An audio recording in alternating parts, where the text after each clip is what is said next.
Sam, you're fighting an English fighter. Yeah. You think you'll be the underdog going in? I think the crowd's going to be torn. Yeah, I mean, I don't know. I always go in expecting the worst. I go in preparing for the worst, but expecting my best. Yeah. You know, and that's what I'm going in there doing. You know, I know the crowds are great, but I wouldn't be surprised if they're for Sam Eggington. You know, so I just go in there preparing to do my job, and I feel like I'm a better fighter than Sam Eggington, but I feel like Sam Eggington has the youth, and he's going to try to bring that youth energy to the fight. You know, and try to make me question myself a little bit, but I question myself every day in the gym, trust me. I spar fighters better than Sam Eggington in the gym already, so I'm not worried about what I'm going to see in the ring. There's nothing Sam Eggington's going to bring to the ring that I haven't already seen.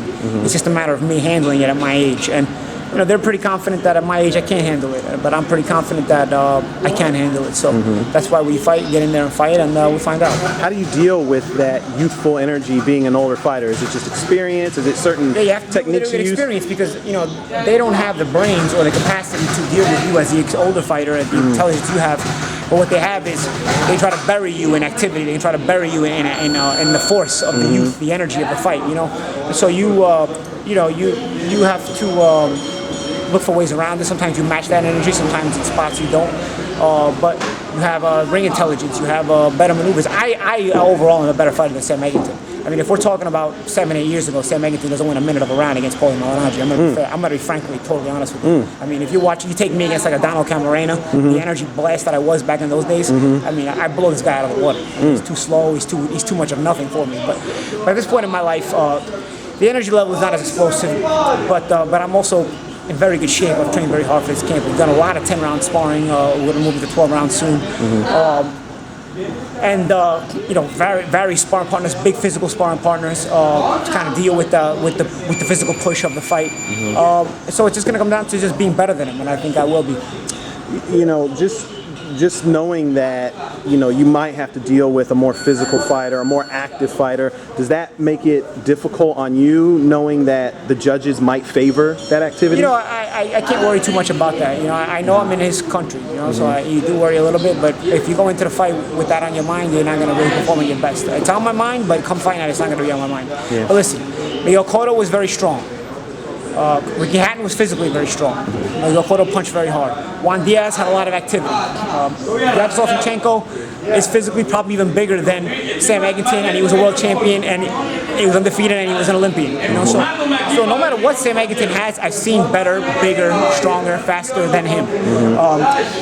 It's just a matter of making the proper adjustments that I need to make at this age. But that's why we're here in the gym preparing every day. Are there things that you have to do differently just because he's a taller fighter? Just as far as your strategy is concerned? There's things you always adjust to, you know, but I've fought tall fighters before.